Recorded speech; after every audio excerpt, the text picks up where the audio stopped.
this African proverb will save you too much. So in the western part of Uganda, there is the African saying, what befalls a dog befalls the hunter too. So this saying, for you as a leader, it opens up your awareness to a certain reality you should never neglect while operating your company. Most of the time, as the leader, you find out that from the top management, there is too much pressure that is coming onto you, or from the outside environment.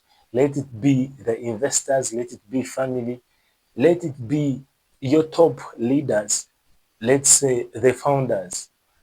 There is too much pressure that is coming on you, and it is so much that you can't absorb it, and you find yourself releasing it to the people that are below you, to your, let me call them employees or your teammates, and it has hurt your company for long, or it could be on the verge of hurting it if you haven't seen it.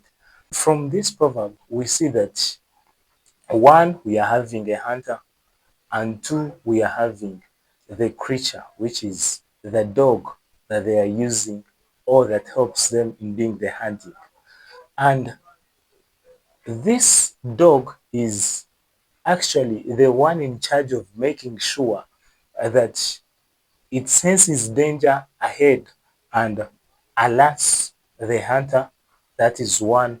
Two, it is the one in charge of making sure that it identifies the prey earlier for which the hunter has to go for, so that the hunter doesn't have to do this much finding out where the prey could be.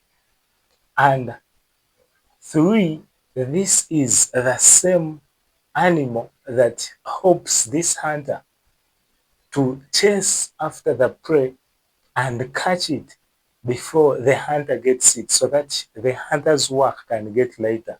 So if we are to generalize this, we can say that it improves, the dog is in charge of improving the efficiency of the hunter by making sure that it eases his work and let him focus on the greater work. Now, this comes back to you. These people that are below you, your teammates, or call them your employees, they are the ones in charge of making sure that whichever vision you carry or whichever pressure you carry, they distribute it equivalently or equally amongst themselves and help you achieve this vision that you carry.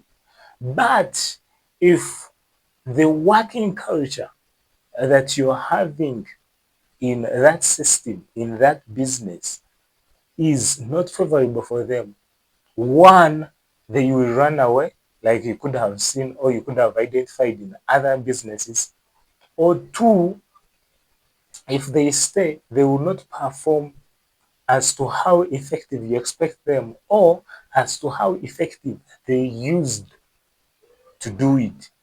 And it's not a mistake that they are performing how they are performing.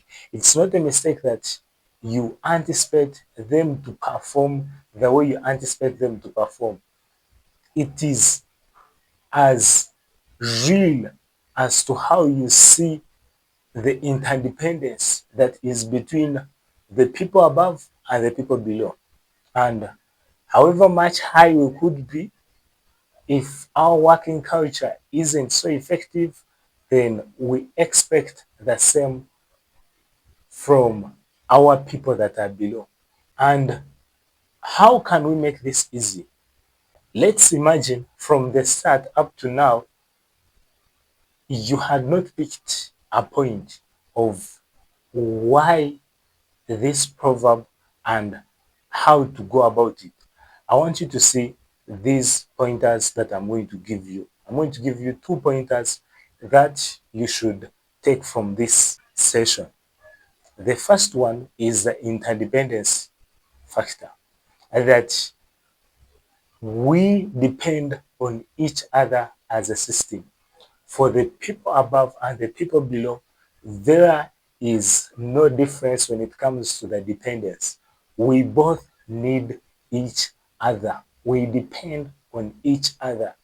If you, just like a hunter, either after getting the prey, you let the dog starve, just expect that the other time when you come with this already starved dog, one, it will be beaten easily by the prey. Let's say you either meet like a lion, which is now a predator, it will beat the dog in no time and it will come after you.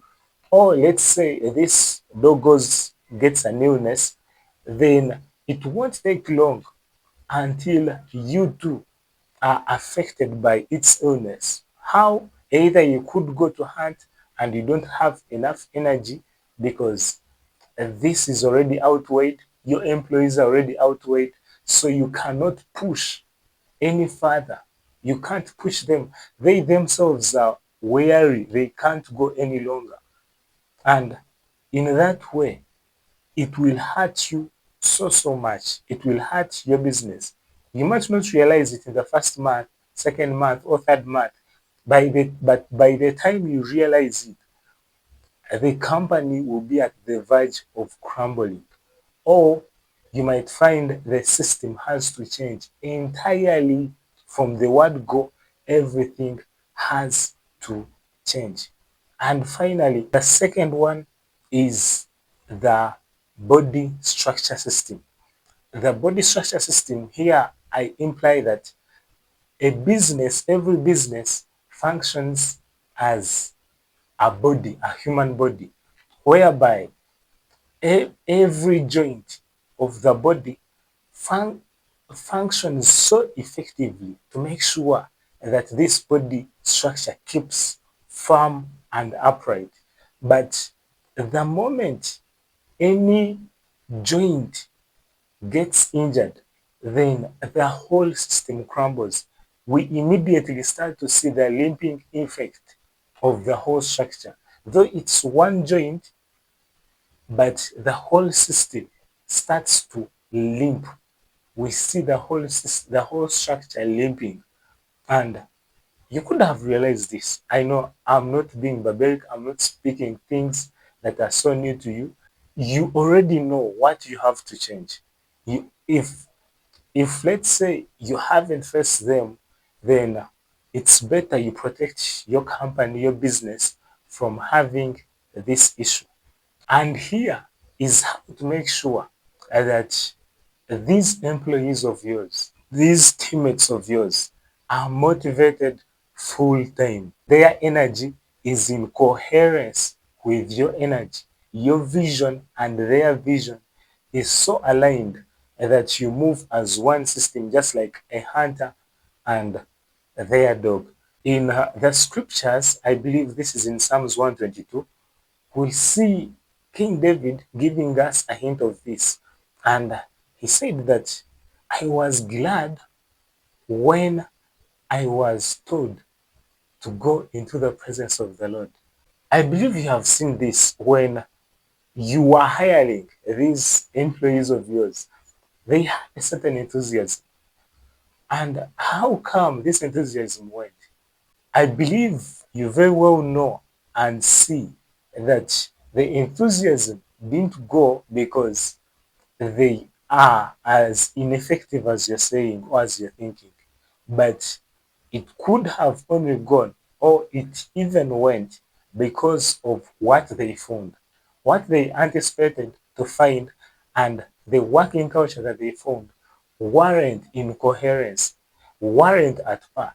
They couldn't, they found the working culture not allowing them to fully spend themselves and be spent for the company. Why? They weren't loved as they anticipated and thought they would be. And most of the times we wonder, why is it that in this generation that we are in, Employees no longer want to wake up to go for work. Or as they are waking up, they don't love it. They no longer love the work. No, they are not the issue. We are the issue. Okay, not neglecting that some are the issue. I don't want to neglect that. But most of the times, we the leaders are the issue. Our working culture is the issue. So the truth is, they all want to wake up with that enthusiasm of going to work. They love it. They want it that way. But are we giving them that chance? I was glad when I was called to go into the house of the Lord. Let them be enthusiastic of coming to serve you. All right, allow me wind up it from here. And in case you have any challenge that you want me to help you and discuss it here, make sure at the end of this video you share what that challenge is by just scanning the QR code that is popping after, and after you've scanned it, you immediately see where to share in what your challenge is, and I'll fully reply you. I'll create a video to solve your challenge specifically, you as you. I love you so much. Please take care. Go shine. Let your company prevail as you want it to.